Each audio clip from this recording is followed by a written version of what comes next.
Hey everyone, welcome back and happy, well, technically Monday. All right, guys. Well, we're back to talk about a lot of things that we have to say. So before we jump in, if you guys have not already, go ahead, pop off in the comment section. I know that we're like bouncing back and forth between Up and Adam channel 2 and 1, but let's make it 1. And yeah.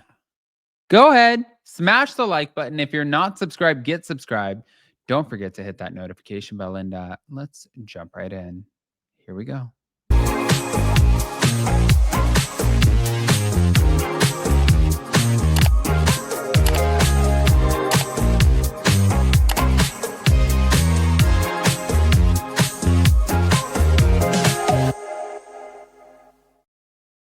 All right, guys. So listen, I was looking at a lot of these stories, and Shannon Beador has gotten herself in quite some trouble. And also, Brynn Whitfield has decided to announce her exit. So we have lots to talk about, lots to discuss. But I was interested in what Shannon Beador had to say. So let's start here, shall we? So, I mean, this woman has no problem getting herself into some shit. It was during the June 8th episode of Watch What Happens Live with Andy Cohen, and she did not hold back. Andy asked Shannon which OC husband was giving the most small D energy. And she said, "Oh, this is God, can I plead the fifth?" And she said, "I'm going to say Eddie."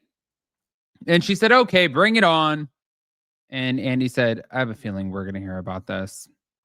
But later on the Watch What Happens Live after show, after being questioned about where she stands with Tamra, Shannon did hint that there was drama between them. And she said, "You have to tune in." We finished filming OC, and I will tell you that there is so much drama this season, but it's stuff that you wouldn't even script. It's like, where did that come from? There's a lot. So you'll be able to see where Tamara and I stand. Now, as for the Tres Amigas, Shannon said that she was not really that hopeful for a reconciliation. She said, "Never say never, but I'm going to say no." And a fan did ask Shannon about the lawsuit that John filed against her, claiming that she owed him for a facelift that he paid for. And she said, "It's done. I paid him. So there's no reason to talk about me anymore. We're done." And I don't think that he's still talking about me. So I'm grateful for that. But after settling with John last year following a months-long battle, Shannon paid her ex-boyfriend about 60 grand. And she said, "And you know what I did? I went to the bank and I got that wire and I redacted all of the account information and it said payment in full and I circled that and I put it on Instagram and I tagged him and I wrote enjoy." But obviously she dealt with a lot of drama when it came to John and Alexis, who they're now engaged and they're getting married. But she was happy to have Gretchen, well, Rossi, um, come onto the cast. And that was after Alexis's exit. And she did compare the two of them. She said, "It's night and day. I think Gretchen's great. She's been nothing but kind to me. I think that she's been a great addition to the show. So I'm excited to have her here." But when she was talking about her worst moments on the Real Housewives of Orange County, she said, "Listen, there are like 1,000. It has nothing to do with drinking because 2 times I was very drunk, and Andy called me once at Bronwyn's vow renewal, and he said, 'Oh my God, Shannon, the scene that's coming up, it's crazy.' But the other one is when we were in Mexico with the Tres Amigas, and we had a bunch of shots, and they said, 'The tacos were good last night.' And I go, 'I didn't have tacos.' And they showed the scene, and I just got called um, the Chihuahua Archie." But now moving on to the Love Hotel, which is such a bad show, you guys. Shannon said that she was initially attracted to Earl due to his kind eyes and vulnerability before seemingly shading his perceived support. And she said, "When I would talk to him, it was, like I was thinking he was very supportive, but I don't like what happened with the episode. And while her daughters, got along with Earl during filming, they didn't feel that he was compatible with their mom." She said, "Earl said multiple times at the Love Hotel, 'I'm a simple man.' And my response always was, because we had banter, I'm a not so simple girl. So that's why I would say he's simple. And that's why, like they questioned. We're in a bubble and we were in a bubble. But looking back at her absence from Earl, especially throughout the hurricane fears, Shannon admitted to regretting not being more supportive, saying that things would have been different had she known that a hurricane was going to move from Florida to Georgia.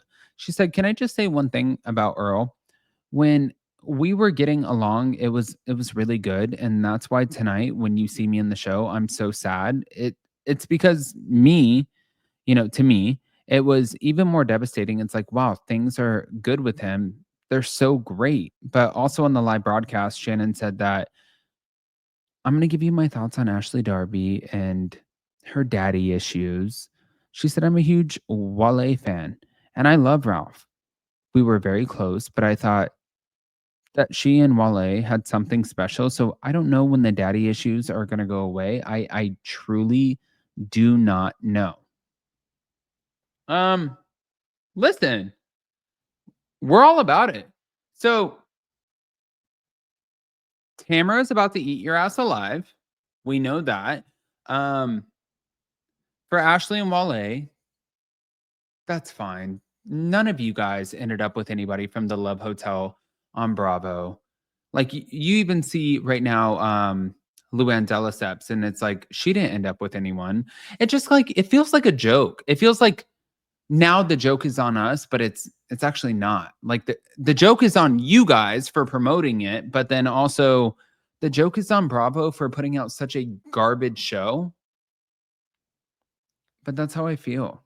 So I want to hear what you guys think, guys. Pop off in the comment section, please.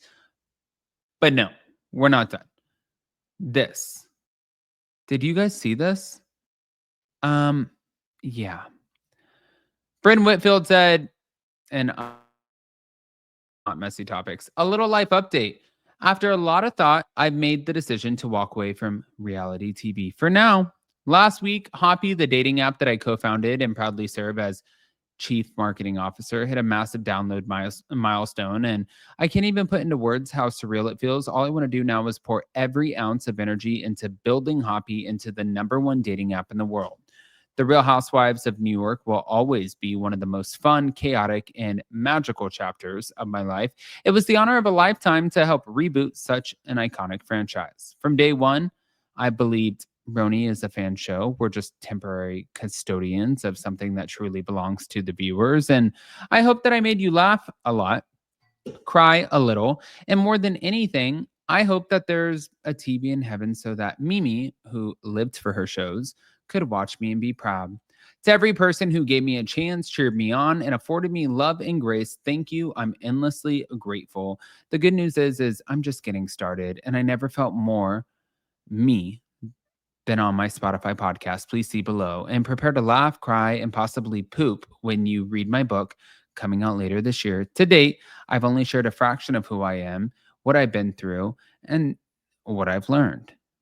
It's the most vulnerable thing that I've ever written, splitting my time between London and New York City offices, building Hoppy alongside the most successful entrepreneurs, developers, and marketers, creating the app where the good guys are, where dating feels fun, safe, and cool again, and feels like a lifelong dream.